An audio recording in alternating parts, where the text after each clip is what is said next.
Aggregate demand aggregate supply का unit अब हमारा क्लोज्ड है. We kind of manage to close all the 3 chapters of this unit. लेकिन इस यूनिट में ना एक बहुत इंपॉर्टेंट चीज है याद रखने वाली, वो है न्यूमेरिकल्स. क्योंकि न्यूमेरिकल्स इस यूनिट से आते हैं. So like you have national income के न्यूमेरिकल्स, वैसे इस यूनिट के भी न्यूमेरिकल्स आते हैं.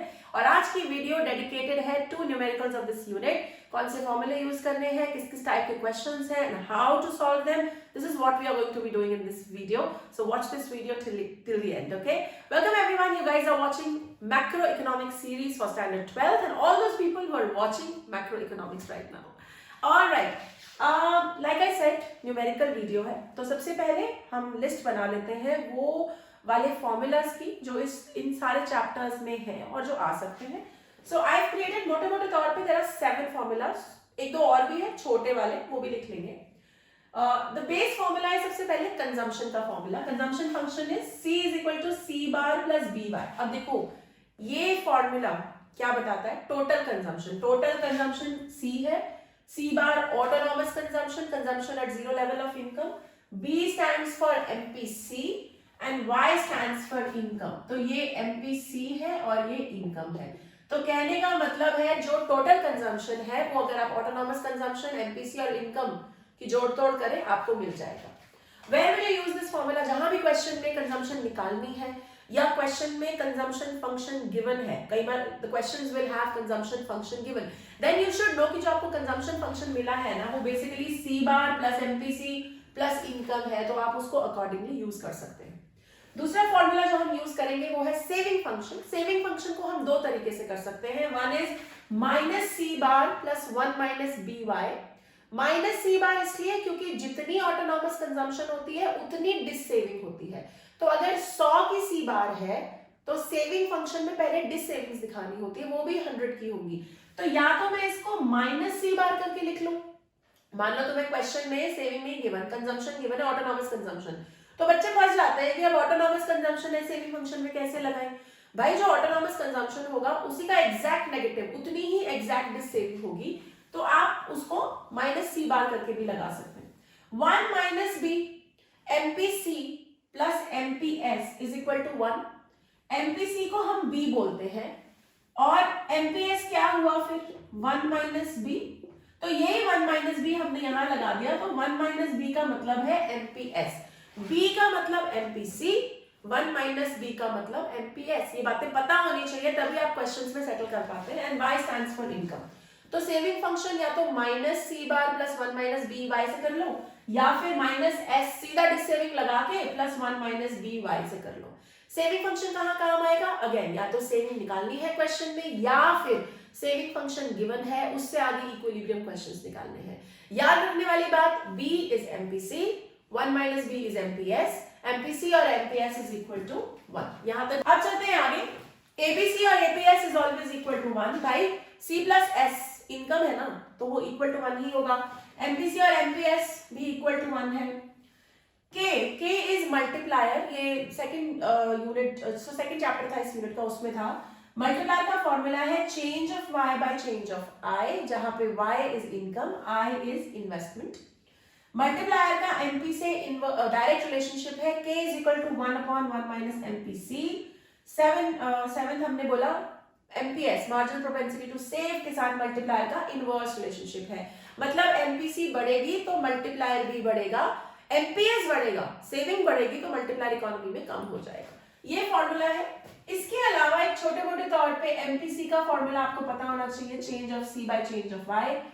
MPS भी पता होना चाहिए, change of S bye change of Y.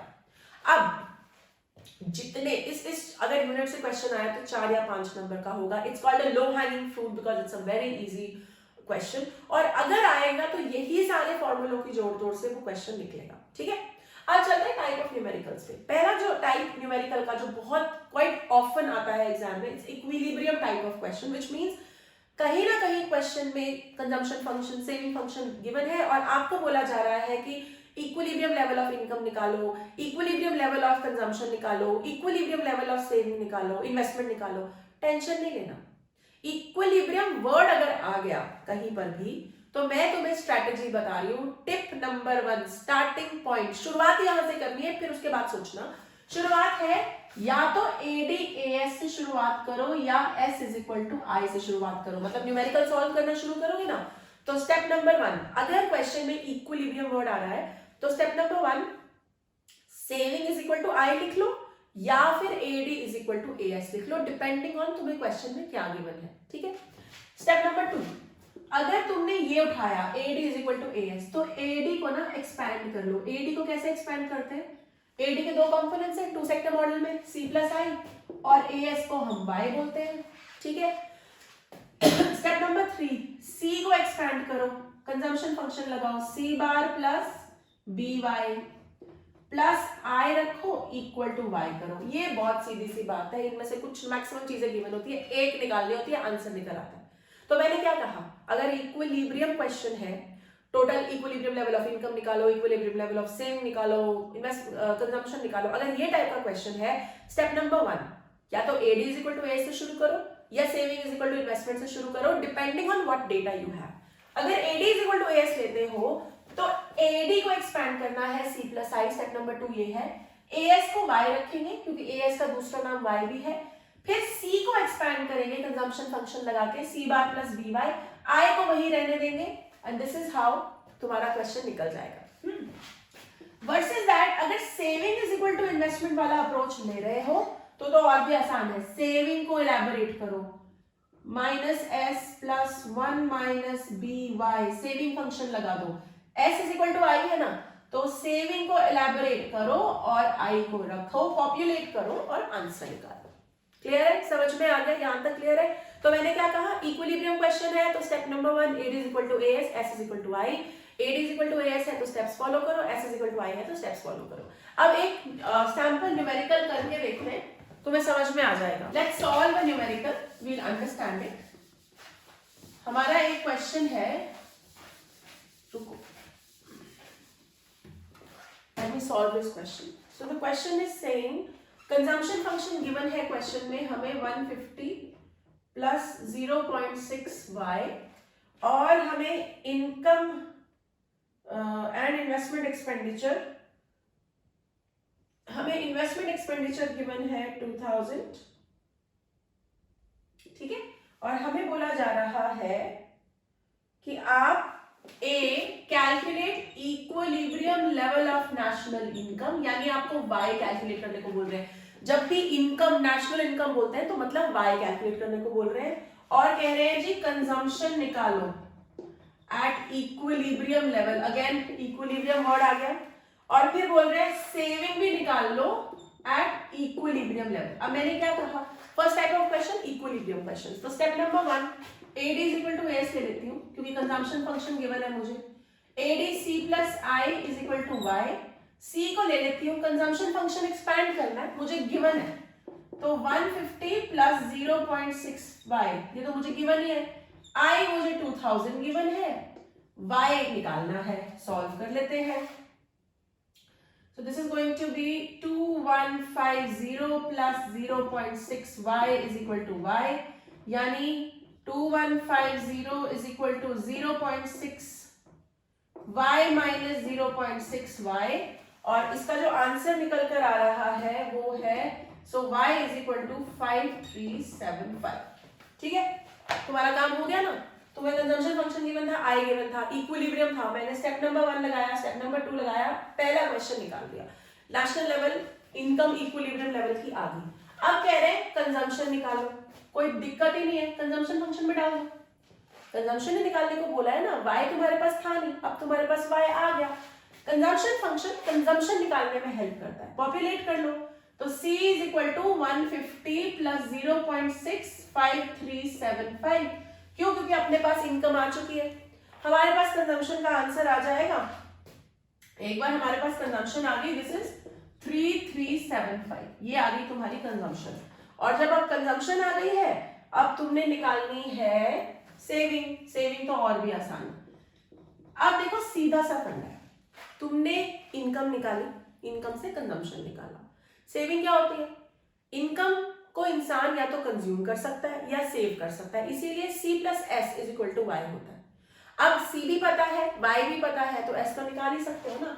C plus S is equal to Y. Y is 5375. S निकालना है. This is 3375. तो S is going to be 2000. समझ आ गया? क्लियर है? तो ये है फर्स्ट टाइप के क्वेश्चन. अब देखो फॉर्मूला कौन से यूज हुए, ये और ये. कहा था ना कि घूम फिर के यही फॉर्मूलाज यूज होंगे. यहां तक क्लियर है? ओके. अब चलते हैं अगले टाइप के क्वेश्चंस पे. इस यूनिट में मल्टीप्लायर से रिलेटेड क्वेश्चंस भी आते हैं. Let's understand how to do that. Okay, let's understand this. Second type of question होते हैं मल्टीप्लायर रिलेटेड क्वेश्चंस, जिनमें कहीं ना कहीं के, एमपीसी, इन सब की बात होती है. तो हमें वहां पर क्या करना होता है. Let's look at this one of this questions. एक मिनट देख लेते हैं ऐसा कोई क्वेश्चन. हाँ जी, ओके.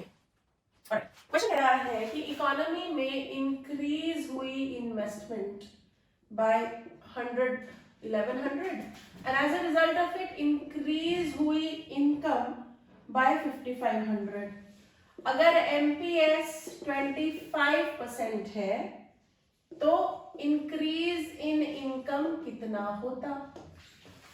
ओके. अब पहला गूढ़ मंत्र हियर.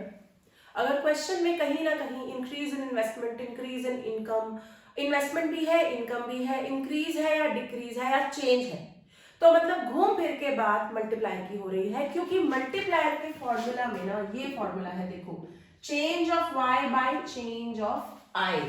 तो change, increase, decrease, income, investment, कुछ भी दिख रहा हो तो मतलब उसकी बात हो रही है. अब हमारा क्वेश्चन क्या कह रहा है कि इंक्रीज हुई इन्वेस्टमेंट 1100 से और उसकी वजह से जो इनकम इंक्रीज हुई 5500 है. तो हम अपना स्टेप नंबर 1, जो हमें इंफॉर्मेशन है ना, हम वो निकाल लेंगे. तो हमारा k निकल कर आएगा 5, यानी हमारा मल्टीप्लायर कितना है 5. अब कह रहे हैं कि अगर एमपीएस 25% है तो चलो मुद्दे की बात करें. स्टेप नंबर 2, एमपीएस कितना कह रहे हैं 25%, यानी 25/100 यानी 0.25. तो अब वो कह रहे हैं कि अगर एमपीएस 25 है, एक मिनट, कहाँ गया क्वेश्चन. तो अगर मार्जिनल प्रोपेंसिटी टू सेव इतनी होती तो फिर इंक्रीज इन इनकम कितना होता, फिर इंक्रीज कितने से होती इनकम. अब हम क्या करेंगे. अब एमपीएस और के दो चीजें दिख रही है क्वेश्चन में. क्या करें, दिमाग क्या लगाए, इनका क्या रिलेशनशिप है. तो हमें पता है कि मल्टीप्लायर और एमपीएस का इनवर्स रिलेशनशिप है. तो चलो मैं लगा के देख लेती हूँ. It's like a jigsaw puzzle, you know, you have to keep on thinking what parts will fit in where. तो मेरे पास के की वैल्यू है और मेरे पास वैल्यू है एमपीएस की. एक मिनट. अगर अब ये हमें क्वेश्चन कह रहा है कि पहले के की वैल्यू इतनी थी, लेकिन अगर एमपीएस इतना हो जाएगा तो बताओ के की वैल्यू कितनी होगी. तो 25/100 यानी 100/25 यानी कि 4. तो यानी अगर एमपीएस 0.25 हुआ तो हमारा मल्टीप्लायर होगा 4. ठीक. अब मेरी बात ध्यान से सुनो. पहले क्वेश्चन ने कहा इतनी इन्वेस्टमेंट, इतनी इनकम, मल्टीप्लायर हमारा निकल कर आया 5. फिर बोला अगर एमपीएस 0.25 हो जाएगा तो इंक्रीज इन इनकम कितना होगा. मेरे दिमाग ने कहा मल्टीप्लायर है, एमपीएस है, तो ये वाला रिलेशनशिप लगाया, नया मल्टीप्लायर निकाला. अब इस नए मल्टीप्लायर को फॉर्मूला में डालकर वापस क्या बनाऊंगी. नया मल्टीप्लायर 4 है, मुझे चेंज ऑफ इनकम ढूंढना है, चेंज ऑफ जो इन्वेस्टमेंट है वो उतनी ही है, तो मेरा चेंज ऑफ इनकम कितना होगा 4400. This is my answer. समझ में आया. तो category 1 of questions is equilibrium questions, category 2 is multiplier related questions. Multiplier वाले क्वेश्चंस में के वाला फॉर्मूला, एमपीसी के साथ रिलेशनशिप और एमपीएस के साथ रिलेशनशिप वाला फॉर्मूले बहुत यूज होंगे. इक्विलिब्रियम क्वेश्चंस में सेविंग फंक्शन, कंजम्पशन फंक्शन वाले फॉर्मूले बहुत यूज होंगे. और फाइनली जो सबसे आसान न्यूमेरिकल है इस यूनिट में, अगर वो आता है जहां पे आपको कुछ नहीं करना है, आपको सीधा सीधा कंजम्पशन या सेविंग निकालनी है, अगर वो आता है, that's the third type of numerical that we see in this unit, जिसको मैं कहती हूँ सिंपल सेविंग और कंजम्पशन न्यूमेरिकल्स. वो देख लेते हैं एक बार, एक आधा क्वेश्चन कर लेते हैं.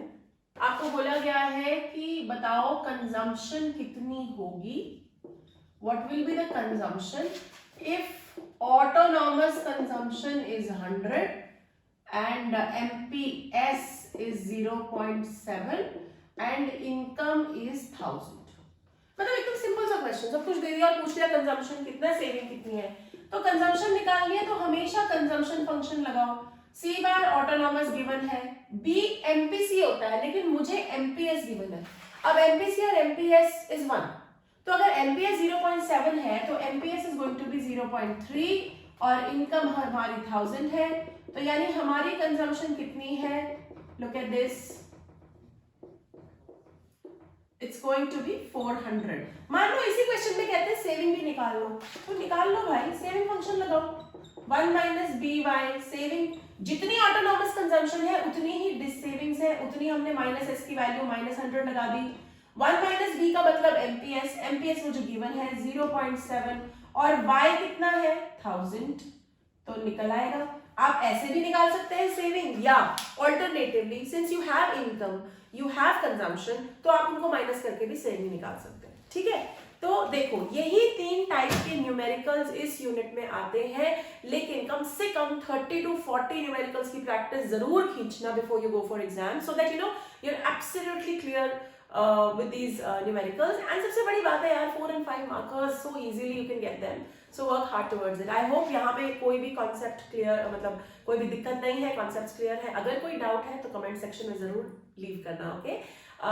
इसके बाद बस एक फाइनल वीडियो आएगी डिफ्लेशनरी और इन्फ्लेशनरी गैप के डिफरेंस की, and with that we close this unit entirely. तो मेरे एंड से नेशनल इनकम का यूनिट आपके लिए क्लोज्ड है, एडीएएस का यूनिट क्लोज हो गया, तो मैक्रो डन है। अब जो अगली वीडियोस हम लोग शुरू करेंगे वो है इंडियन इको की। अगर आप लोगों को मेरा कंटेंट अच्छा लगता है तो don't forget to like, share and subscribe and show your love on insta as well guys. Support कीजिए मुझे वहां पर। I will see you soon, take care.